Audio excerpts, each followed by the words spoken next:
India का prime minister होना एक खतरनाक काम है। इसे फिलहाल नरेंद्र मोदी जी से बेहतर कोई नहीं जानता, जिन्होंने बीते 11 सालों में 5 अलग अलग हमलों की कोशिशों से खुद को बचाया है। आज हम जानेंगे कैसे मोदी हर बार बच निकले और कैसे उनकी 6 परतों वाली सुरक्षा उन्हें मारना लगभग असंभव बना देती है। बीते 11 सालों में 5 बार उनके ऊपर हमले की कोशिश हुई, जिनकी रिपोर्ट सामने आई और कुछ तो ऐसी हैं जो हमें पता भी नहीं चली। लेकिन इन सभी अनुभवों की वजह से उनकी सुरक्षा बेहद मजबूत हो गई है, क्योंकि इंडिया के सिक्योरिटी एजेंसीज को असल स्थिति में ट्रेनिंग मिली है। इन हमलों में से कुछ तो बहुत ही प्रोफेशनल तरीके से किए गए थे, लेकिन किस्मत से सभी नाकाम हुए। 2013 में जब मोदी जी गुजरात के मुख्यमंत्री थे और पहली बार प्रधानमंत्री पद के उम्मीदवार के तौर पर बिहार की राजधानी पटना आए थे, वो एक रैली के लिए पटना आए थे। उस दिन पटना में 8 बम धमाके हुए, जिनमें से ज्यादातर धमाके उनके रैली के पास हुए। उस दिन 6 लोगों की मौत हुई। शायद मोदी जी भी उस हमले का शिकार हो सकते थे, पर उनकी टीम पहला धमाका होते ही एक्टिव हो गई और उनकी सिक्योरिटी बढ़ा दी गई और 1 साल के अंदर ही एनआईए ने 10 लोगों को पकड़ा और उन पर मुकदमा चलाया गया, जिसमें से 9 लोगों को कोर्ट ने दोषी माना। फिर फरवरी 2017 में उत्तर प्रदेश के मऊ जिले में प्रधानमंत्री मोदी के काफिले पर रॉकेट लॉन्चर और विस्फोटकों से हमला करने की योजना का खुलासा हुआ। एएसपी आरके सिंह के मुताबिक यह साजिश समय रहते पकड़ ली गई और एसपीजी ने तुरंत सुरक्षा कड़ी कर दी। वो हमला नाकाम रहा, लेकिन इसने दिखा दिया कि मोदी के खिलाफ खतरे किस स्तर तक बढ़ सकते हैं। जिसके बाद जून 2017 में केरल के पुलिस प्रमुख डीजीपी टीपी सेन कुमार ने खुलासा किया कि प्रधानमंत्री के कोच्चि दौरे के दौरान एक खतरनाक आतंकी मॉड्यूल सक्रिय था। हालांकि इसकी पूरी जानकारी सार्वजनिक नहीं की गई, लेकिन यह अलर्ट साफ दिखाता है कि उस समय भी उनकी सुरक्षा पर एक बड़ा खतरा मंडरा रहा था। फिर जून 2018 में पुणे पुलिस ने माओवादी लिंक की जांच के दौरान कुछ लोगों को गिरफ्तार किया। उनके घर से एक चिट्ठी मिली, जिसमें प्रधानमंत्री मोदी पर राजीव गांधी स्टाइल में हमला करने का जिक्र था, यानी किसी बड़े रोड शो में या स्टेज में उन्हें निशाना बनाने की योजना थी। यह मामला भीमा कोरेगांव हिंसा से जुड़ी माओवादी साजिश से संबंधित बताया गया, लेकिन हर बार मोदी जी बचते रहे।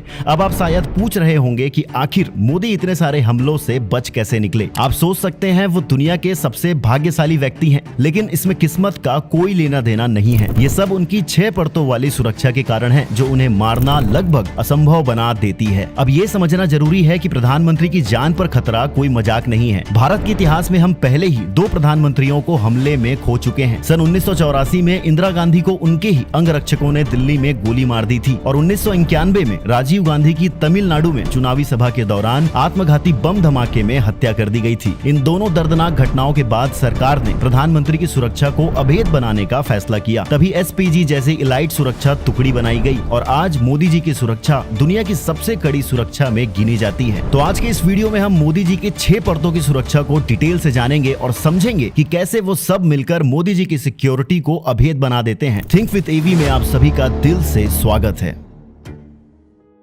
मोदी जी की पहली सुरक्षा परत है एसपीजी, स्पेशल प्रोटेक्शन ग्रुप। यह भारत की सबसे अलाइट सुरक्षा एजेंसी है, जिसे सिर्फ प्रधानमंत्री और उनके परिवार की सुरक्षा के लिए बनाया गया है। एसपीजी कमांडोज की ट्रेनिंग दुनिया के सबसे कठिन ट्रेनिंग प्रोग्राम्स में गिनी जाती है। इनके पास आधुनिक हथियार, night vision device, bullet proof gear और एडवांस टेक्नोलॉजी होती है। इनकी पहचान है काला सूट, कान में ईयर पीस और हमेशा चौकन्नी नजर। ये कमांडो बिल्कुल उनके पास 1 से 2 मीटर की दूरी पर ही रहते हैं। मंच पर, कार से उतरते समय, भीड़ में चलते समय, यहाँ तक कि विदेशी दौरों पर भी। उनके चारों ओर जो रिंग ऑफ फॉर्मेशन आप टीवी पर देखते हैं, वो भी एसपीजी की ही टेक्निक है। और कोई अचानक हमला करे तो एसपीजी का पहला काम होता है मोदी जी को कवर करना और तुरंत उन्हें बुलेट प्रूफ कार या सेफ जोन में शिफ्ट करना। एसपीजी का एक ही मकसद होता है, प्रधानमंत्री की रक्षा, चाहे उसकी कीमत कुछ भी हो। और अब आते हैं एनएसजी पर, नेशनल सिक्योरिटी गार्ड। ये मोदी जी की सुरक्षा की दूसरी परत होते हैं। एनएसजी को लोग ब्लैक कैट कमांडो के नाम से जानते हैं, क्योंकि ये काले रंग की खास यूनिफॉर्म और हाईटेक हथियार का इस्तेमाल करते हैं। लेकिन इनकी ट्रेनिंग बहुत कठिन होती है। सिर्फ सर्वश्रेष्ठ जवान ही एनएसजी में चुने जाते हैं। पहले उन्हें सेना, सीआरपीएफ या अन्य पैरामिलिट्री फोर्सेस से लिया जाता है। फिर हफ्तों तक बिना नींद, आराम और खतरनाक परिस्थितियों में ट्रेनिंग दी जाती है। इनमें आतंकवाद रोधी ऑपरेशन, रेस्क्यू, बम डिफ्यूज करना और क्लोज कॉम्बैट सब कुछ शामिल होता है। पूरे भारत में एनएसजी की संख्या करीब 10,000 है, लेकिन इनमें से सिर्फ एक हिस्सा ही प्रधानमंत्री की सुरक्षा में तैनात होता है। बाकी लोग देश भर में आतंकवादी रोधी और वीआईपी सुरक्षा के लिए काम करते हैं। प्रधानमंत्री की सुरक्षा में एनएसजी का रोल साफ है। मोदी जी के आसपास का एक बड़ा दायरा सुरक्षित रखना। भीड़, छत, आसमान या दूर से आने वाला कोई मूवमेंट, हर चीज इनकी नजर पर होती है। इनके पास sniper rifle, high range binoculars और ड्रोन सिस्टम होते हैं। आसान भाषा में कहें तो पहली लेयर यानी एसपीजी मोदी जी के बिल्कुल पास वाली ढाल है और एनएसजी वो बाहरी घेरा है जो किसी भी हमलावर को उनके पास ही नहीं आने देता है। अब तीसरे परत होते हैं राज्य पुलिस और पैरामिलिट्री। ये लोग पूरे रास्ते को पहले से ही सील कर देते हैं। हर गली नुक्कड़ पर पुलिस तैनात रहती है। पैरामिलिट्री फोर्स भीड़ को कंट्रोल करती है। राज्य पुलिस हर सीसीटीवी और हाईटेक कैमरे पर नजर रखते हैं और अब तो खास एंटी ड्रोन सिस्टम भी लगाया जाता है ताकि आसमान से भी कोई खतरा पीएम के पास न आ पाए। यानी मोदी जी के मंच तक पहुंचने से पहले ही पूरा इलाका 3-4 परतों में एक सुरक्षा किले के रूप में बदल चुका होता है। मोदी की अंतिम मानव सुरक्षा परत है रॉ एंड आईबी, वो परत जो सबसे दूर काम करती है। ये एजेंसियां मोदी जी की सुरक्षा की आंख और कान है। आईबी यानी इंटेलिजेंस ब्यूरो देश के अंदर की हर छोटी बड़ी खुफिया जानकारी इकट्ठा करती है। कौन सा ग्रुप सक्रिय है,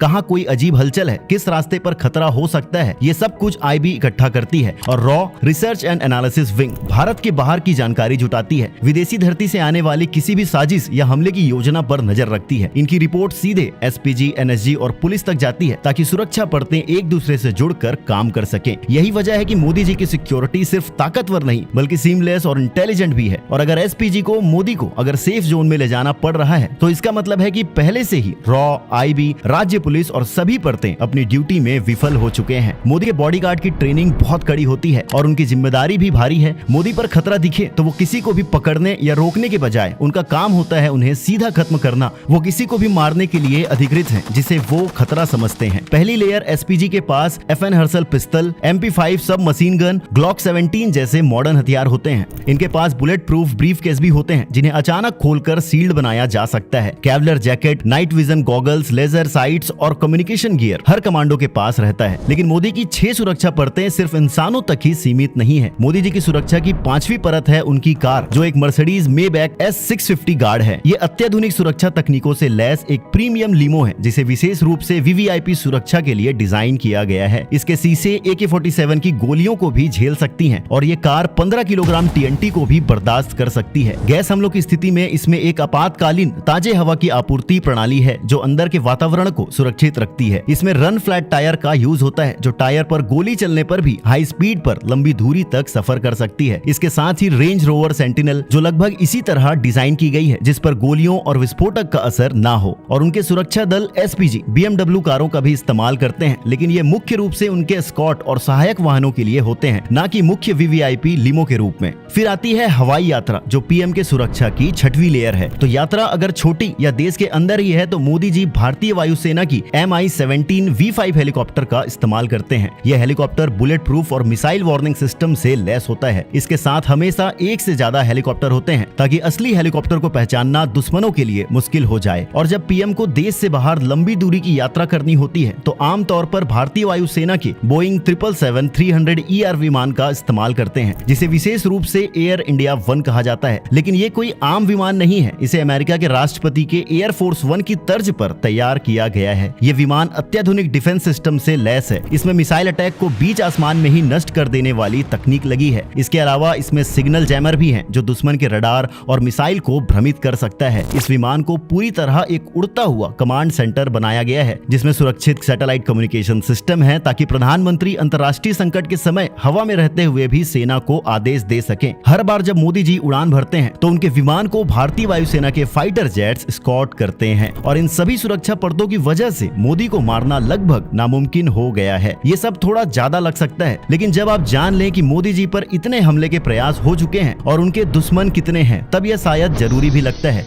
और अब आपकी बारी है, आप इंडिया के पीएम श्री नरेंद्र मोदी के बारे में क्या सोचते हैं? कमेंट करके हमें बताएं। मिलते हैं अगली वीडियो में, तब तक के लिए धन्यवाद।